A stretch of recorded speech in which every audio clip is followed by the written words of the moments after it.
Thank you for tuning in to this episode of Lending Thoughts, sponsored by Rocket Pro. Today I'll be interviewing my friend, Scott Peckford, who's the CEO and founder of BRX Mortgage, as well as the I Love Mortgage Brokering Facebook group that so many of us love. We'll be talking about the power of building community, the time from ideation to execution, optimism as a weapon for overlooking failures and keeping going, and how being a copycat in the business world is actually a positive thing. Listen in.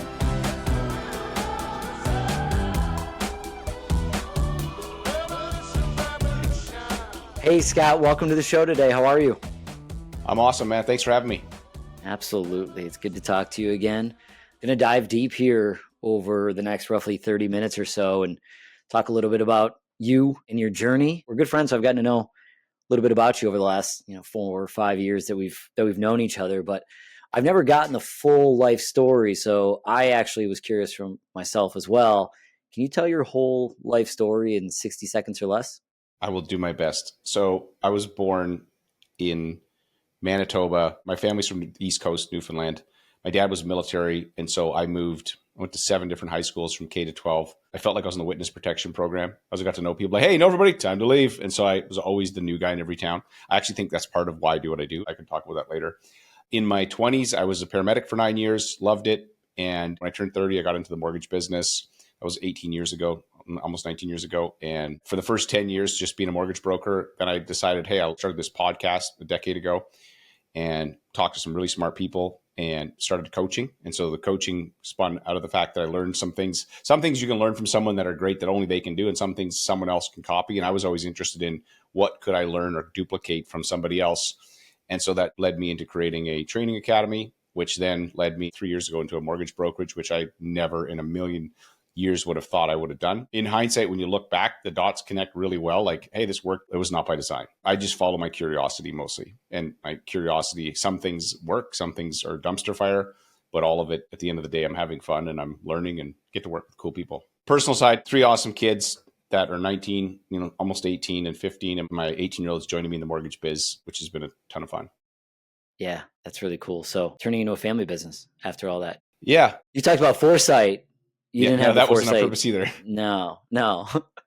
Kind of like your own foray. It's kind of funny as you tell that story, as you talk about it, it almost sounds like very natural in that, like, I did this and then like that kind of turned into this and that kind of turned into that and that turned into that.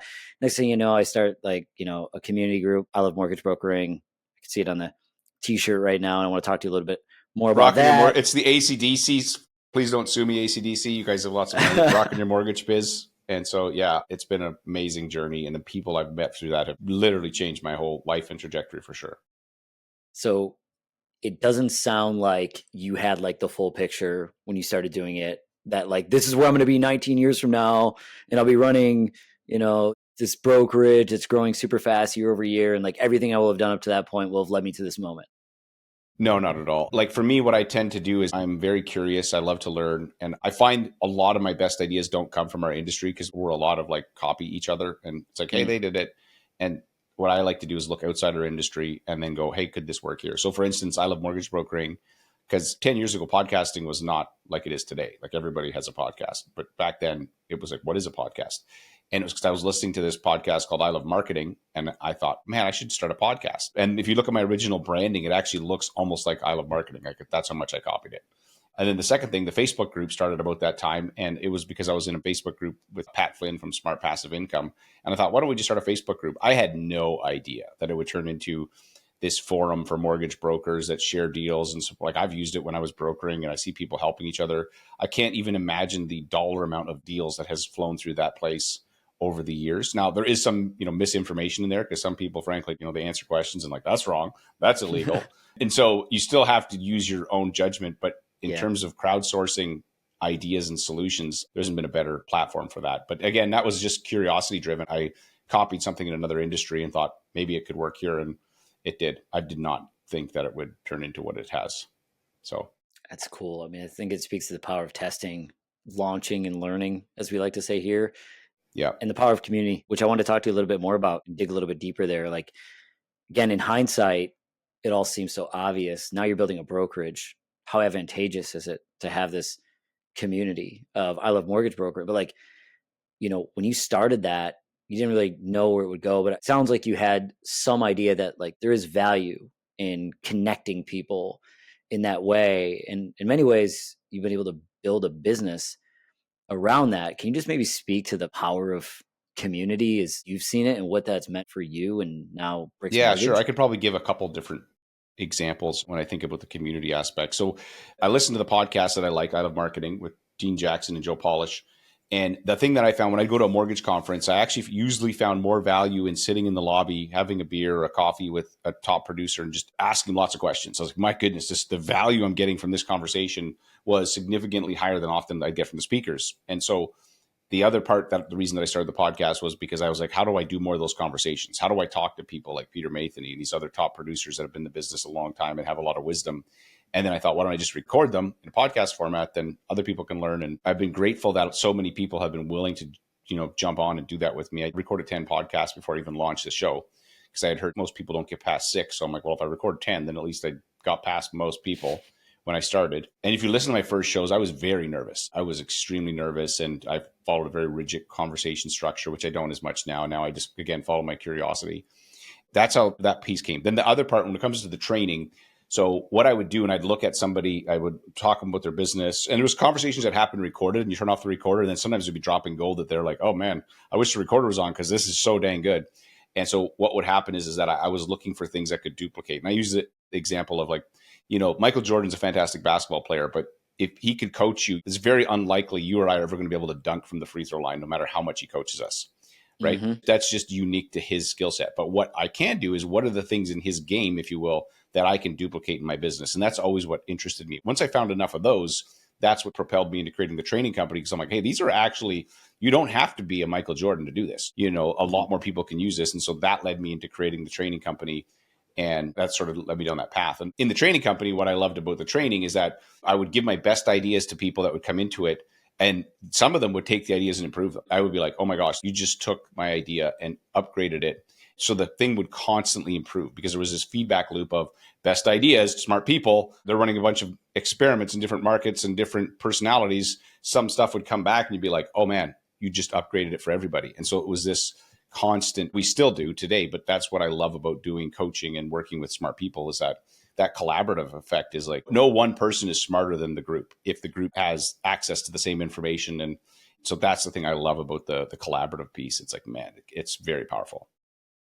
Yeah, that's kind of reminiscent of like the Medici effect. You sort of like put work into the world around other people that are putting work into the world, and you let other people judge, improve. You're constantly putting stuff out, being judged. I don't know what the Medici effect is. So like, I've never heard of this before. So I like these. So this is great, whatever this new Medici is. So yeah, not to go down to like a deep rabbit hole, but basically the Renaissance era around Italy at that time, basically the Medici, they were family, they loved art, and they started collecting all these artists from all over the place and asking them to come there and perform their art. I see. Right. Like they were a painter, musician, otherwise, and they were funding a lot of these artists like in their early days. And it's like where a lot of the best, most expensive art as we know it today, without going in like on an artist level, because you recognize some by name, and or maybe you don't follow art at all and you recognize none by name. Suffice to say, a bunch of really famous artists from today started all around the same period. I think that same thing happens in Silicon Valley. Like if you look at Silicon Valley over the last 25, 30 years, like look at the concentration of talent in that area and what it's produced for the world. And so, yes, I think that we can do that in an extremely small scale in the mortgage space by putting smart people together and sharing. And I think they'd say the Medici, they would probably have the like, it's the Medici effect. You got to put some like, a little bit of personality in that. Yeah. You got to throw some hand into it. You got to throw some hand actions. Or like, I don't know what you're talking about. That's right. So further to that point, you talked about just like getting out there, putting work into the world. I think one thing that I've continually been impressed with, like I've even pitched you on ideas, Scott, in conversations where I'm like, hey, I had this idea, this thing, improve the industry by X, improve brokering, improve lending, improve this, improve that.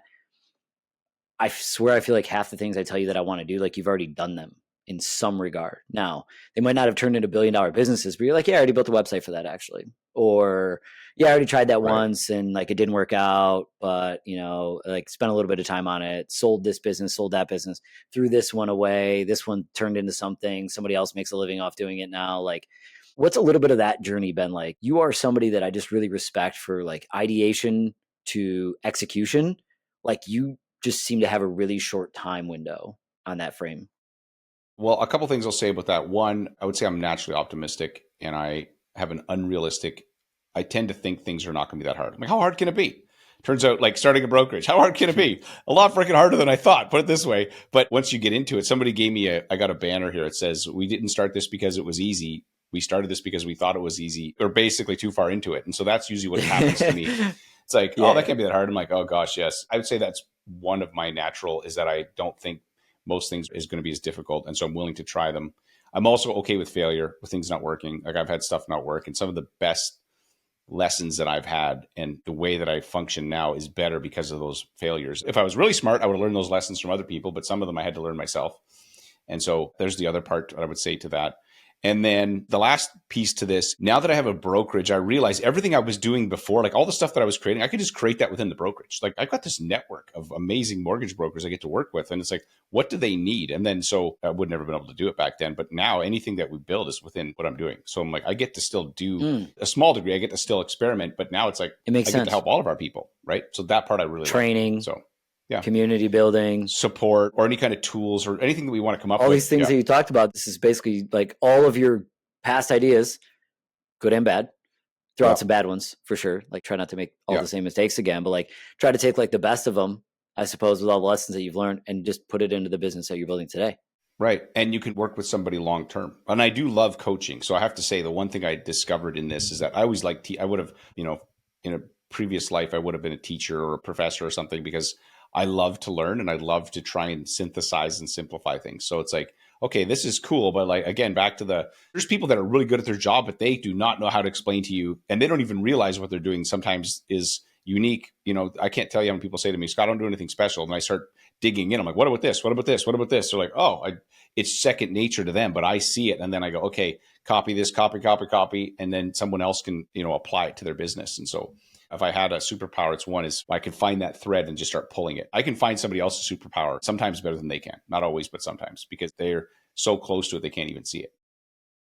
It is often very difficult. I mean, we think about mortgage brokers as producers, for example. I've often talked about the fact that you could put them side by side. You could tell them both exactly what to say. You can give them a similar type of client for whatever reason, like, span it across 30 days, 6 months, a year. One will outproduce the other one by 10x. Yeah. Good luck trying to like draw out those things. Like they're very subtle. The difference between success and failure is very subtle. And I actually want to go back to that idea because you talked about in your previous answer failure, and then you started by talking about like some of the ignorance. Like, had I known it would be this hard, I wouldn't have started. And some people might look at that as like a disadvantage. It's interesting to hear you frame it as an actual advantage to who you are and what you do. And for what it's worth, I would agree with you in that. But you're basically saying that I'm ignorant enough to believe that like these things are easy and I could just go do them. And then before you know it, I'm just like, I'm doing them, I'm in it, and I just keep going. But what would you say to others who are like, trying to start a mortgage business, trying to maybe start a mortgage lender, which is like, what I would describe as like a little further up the path for some folks. As obviously, us at Rocket started out as a brokerage, then moved on to becoming a lender. And then you just like keep expanding that and all these other parts of the value chain and continue like improving. For us, we said, let's start like this thing as well as we can. Then we knew that the next logical step was to start the next thing and the next thing and the next thing. But that's because like our original mental model for how we would build this business was to like control the value chain so that we could control the client experience. And we thought that if we could control the entire client experience, that we could deliver a better experience than anybody else who's ever done it before in the industry. That's like what this all started from. So, we've been executing that, but man, like same boat. We had no idea how hard it was going to be. And had we known, we probably wouldn't have done it. But like we're here now, we keep going.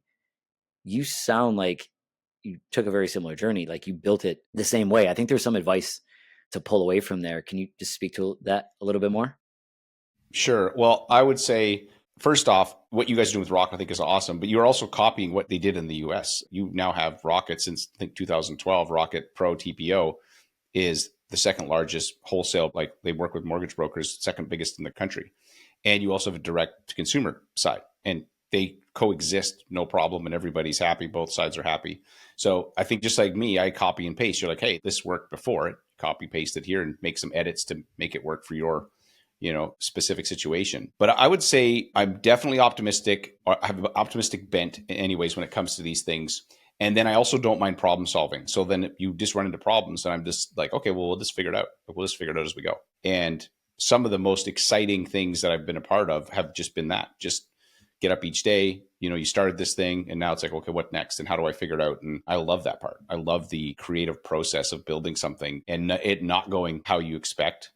Right? When you look back in your life, if you're going to, when you're 80 years old, you're not going to be thinking, oh man, I tried this thing. I was a smashing success and it was really easy. And then I was like, that's it. I was like, okay, there's no story. It's kind of like winning the lottery, right? Like you go like, oh, I was poor. Then I won the lotto. Now I'm rich. And, nobody's going to watch that. I've known so many entrepreneurs who are on the verge of like, the FedEx story where the guy has not enough money for payroll and he goes to Vegas and he gambles the last money he has and makes enough money for payroll to keep the company going. Those are the stories that make you go, man, that's the entrepreneur. And so thankfully, like because I've made so many mistakes in other businesses, the brokerage has been profitable all 3 years. It's doing great. I guarantee you I would not have had the skills to do this 10 years ago. No chance I would have. And I feel like right now, even I'm at the edge of my leadership ability that I'm getting coaching on because I'm at the edge of, I've never built something so big or complex. So I'm like, okay, I realize now I need help. Like I know the stuff I don't know.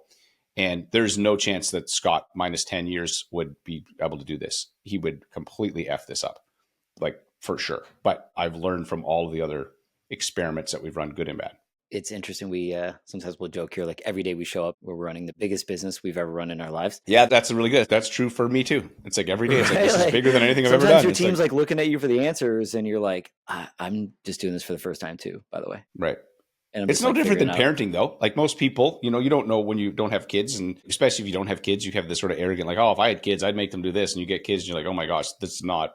And you've never, like, I've never had a 19-year-old, an 18-year-old, and a 15 before, but we figured out, so you don't go, oh, I want to put them back or something, but you can't. So you just have to keep going and you learn as you go.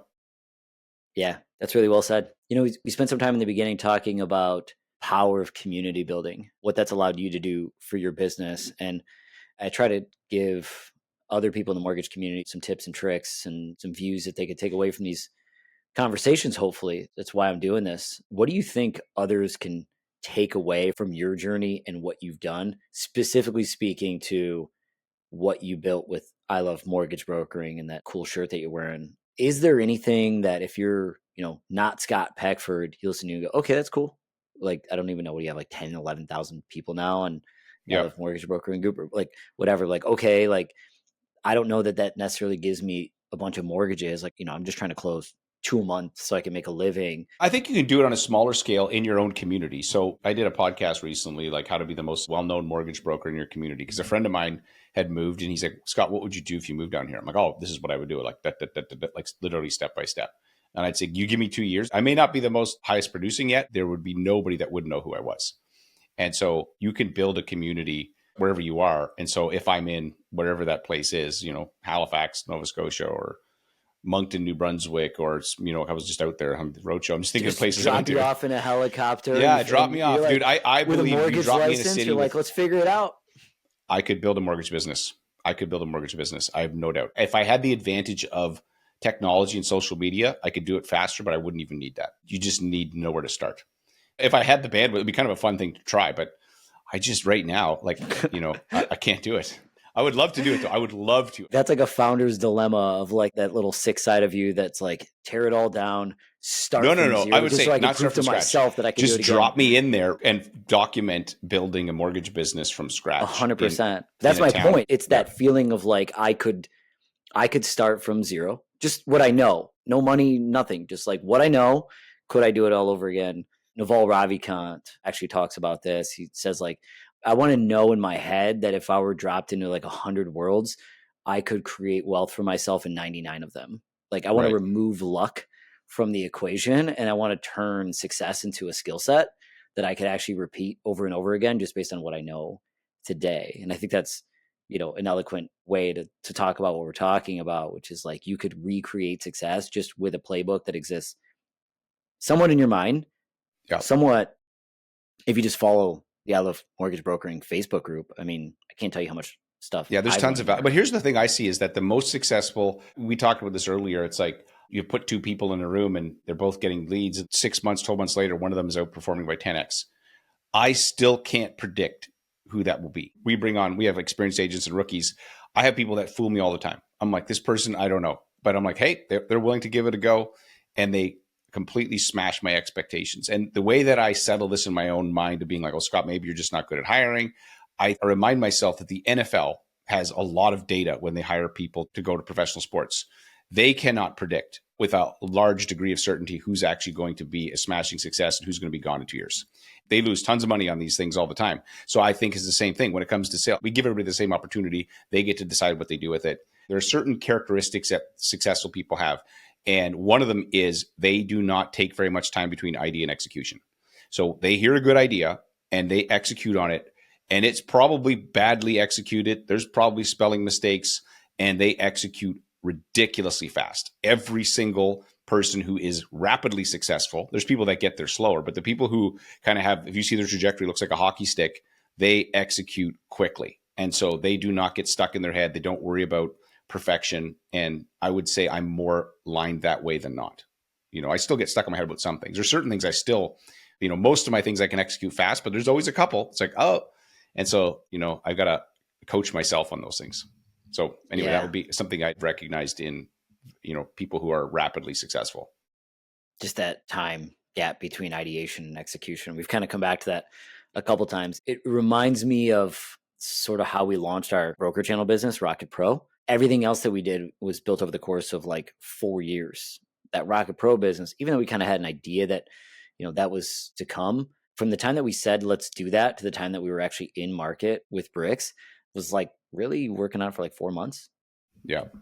Which is like very small time to like stand up a broker channel lender, for the record. It is not Elon Musk fast, but it is damn fast. It's not, Elon would have said like, we need to cut that timeline to a week. Otherwise we're not doing it.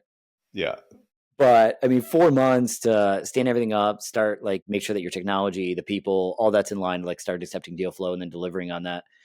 There's a lot of pressure, right? Because at the other end of the transaction is the broker. And then on the other side of that is a client who doesn't care that you just sent this deal to this brand new lender who's like trying to figure their stuff out still. But we're in market, we're delivering for our direct consumer agents. We say, okay, this is working. We're really fast.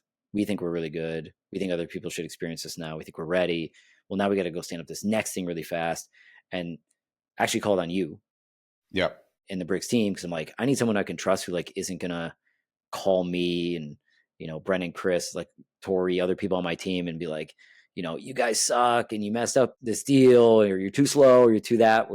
We're probably going to mess some stuff up. I think I told you. But you guys were great, though. Like, honestly, it's not going to be great. Even right out of the gate, you guys were good. Even the first iteration was pretty good. It's gotten a lot better, but like it was good right out of the gate. But I think it's because you guys are data driven. You were already doing the same thing with your existing internal salespeople. Obviously, there was some stuff you had to figure out, but I think that's why it went pretty well. Well, probably like many of the things that you've done, there's like a hamster on the wheel, like going nuts behind the scenes to make it all feel okay for you on the other side of it, right? Mm-hmm. Because there's just things that happen that you're like, oh no, we never thought of that. Kind of like when you're building a business, right? Which is like, I've got this idea, I'm going to go out, I'm going to execute, I'm going to launch, and then you do it, and then like it's like day 2, and you're like, uh-oh, how do I fill the order? You're like, you're like shipping shoes over the internet, and like, you find out that like, you hooked up with a manufacturer who doesn't include laces with the shoes. And you're like, oh no, there's no laces. Next thing you know, you're like lacing laces up yourself and like trying to renegotiate your contract with the supplier to include laces moving forward because it's your first time. And right. It was our first time. You were complimentary there, which I appreciate. But, for us, like, it was like, how do we do this fast? How do we learn really, really, really fast? And then how do we start opening up to others, which now we've taken that journey we've done. I'm curious. I mean, you've been doing this a long time. I think one of the things that, you and I jammed on and got excited about was like the future of lending. You sort of like see it for what it is today, which is like everyone tries to, make it appear and feel better. But we know there are things that need to be fixed. When you think about like what's to come for lenders in this space and how lenders serve brokers. What would you like to see? What comes to mind for some things that like you think are just massive opportunities to be better? Basil says this: focus on the things that never go out of style, which is, fast communication and making sure people know what's going on. If it's going to be a yes, be yes. If it's a no, that's okay. Just be a no. It's not that sexy. The most successful businesses are like Groundhog Day. I tell people it's the best sales movie you could ever watch. It's the same thing every day, and you get better at the day. And by the time you've done the day, 60 times, you can catch a kid falling out of a tree. Remember the movie? He catches that kid, and the kid's kind of not even grateful for it. And Right. so that's what we do. And as a guy who's creative, I struggle with that because I like, the variety. But the thing is in the current role I'm in now, we get Groundhog Day with some variety built in of terms of like, okay, how are we going to serve our agents now? What are we going to do different? What are we going to improve? And so I feel like a bit of both. In terms of what I think the lenders are going to, I think you're going to see AI is going to be more supportive. I know your friend there, Mike Fawaz, was telling me about this pre-qualified voice thing that they have, the AI voice. Have you heard about this? You probably know about it, right? Yep. So I'm like, that's crazy, and I'm like, that's helpful. So maybe I'll give some context if you're listening. So it basically, in the US, they get verified pre-approval letters. So they're underwritten, and somebody wants to go write an offer and say they're 330,000 Saturday night at 7:00. The place they want to buy is 350. In the past, they would reach out to the broker, the mortgage broker. Because when I asked them this, I said, why do so many mortgage brokers want to use Rocket? Rocket, in the US and in Canada, realize that the broker is the customer. So they're like, oh, we make things easier for them like this, AI voice thing. So what happens is the person calls a phone number, but it's not a person. It's 24/7 AI voice. And it says, hey, hey, Beckham, what was your mortgage pre-approval number? Ask them some questions. What's the property that, MLS taxes, whatever. And then, oh yeah, no problem. You're pre-approved. I'll give you another letter. I'll send it to you right now. And boom, they have another verified. And the brokers can be sitting at home with their family, having dinner with their family and not having to run around. And I'm like, that kind of stuff I think is great. The quote that I've heard and love is that you're not going to lose your job to AI. You're going to lose your job to someone using AI, or, the person who uses it as a tool. And so I think that I'm sure you guys will have more of that stuff as it comes. And, stuff like that I think is useful. I don't know where the answers are at the moment, but that's what I would say. Yeah. I mean, I think a lot of it just remains to be seen, but I think there's some early places where AI is going to definitely play a factor. And, we certainly pride ourselves on being one of the first to try to push the forefront of technology in the space to streamline the way that some of these things are. And we're excited to work with your team on that. Scott, I'll round us out here by just talking about some of the impact that you've made. I think you've done some incredible things for this industry. It's been fun for me to even just, get the opportunity to catch up with you, chat with you over the last 5 years. You've done so many things, as we've talked about. And I'm curious though, like with this BRX thing and all the other things you seemingly working on at all times, what are you most excited about going forward? And what do you want your lasting impact to be on the Oh, okay. industry? That's easy. So basically, my vision with BRX is we want to make it completely agent and team member owned. One thing I learned as I got older is coaches are great, and so we've got some great coaching from people that have done this. Our coach has done it 100 times with these basically a profit sharing scheme for your team. The problem with business that I see is that you have the owners that see the profit, and then you have all the people that work in the business, and they don't really know. They get their job, but they don't really understand how their actions affect the overall profit of the business, right? And so if it was a sports team, it's like the owner has the scoreboard and everybody else just goes to work and they're thinking about themselves. Well, the way these guys set this business up is that they get a line of sight. So there's full transparency for the person working in the business. They can see the score, what the profit looks like, and they get a stake in the outcome. So if they improve it, which they are the best people to improve it, then they can get a stake in the outcome, which means there's profit sharing. And so I think that it is a massive competitive advantage. It's still in the very infancy, but give us 6-12 months once we get this thing cooking. And I think it's going to make the culture like just ridiculous. And so stage one is get the team members, our staff, if you will, team members, to embrace this whole thing, and then agents. And so my vision is to continue to grow the brokerage. And right now I'm the biggest shareholder. I'm happy with my percentage going down if we're growing the business and making it bigger. I'm happy to have a small percentage of a massive company that's in multiple countries and everybody wins. So that is what I'm excited about. And, I could talk about that for hours and go into more detail, but essentially at a top level, that's what we're doing. That's really well said and really clear. 100% of zero is zero. And it Yeah, sounds who like, cares? you're going to need other people to get you there. Dude, and people are like, oh, you're not greedy. I'm greedy. I'm long-term. Like, the whole marshmallow test. It's like, oh, do you want a marshmallow day 2 tomorrow? I'm like, no, I'm going to wait. Give me 5 years. I want a bag of marshmallows. I want to play a game and the people that we want to attract are people that want to play that game. The people that are like, yeah, I get what you're like. I want to be part of this.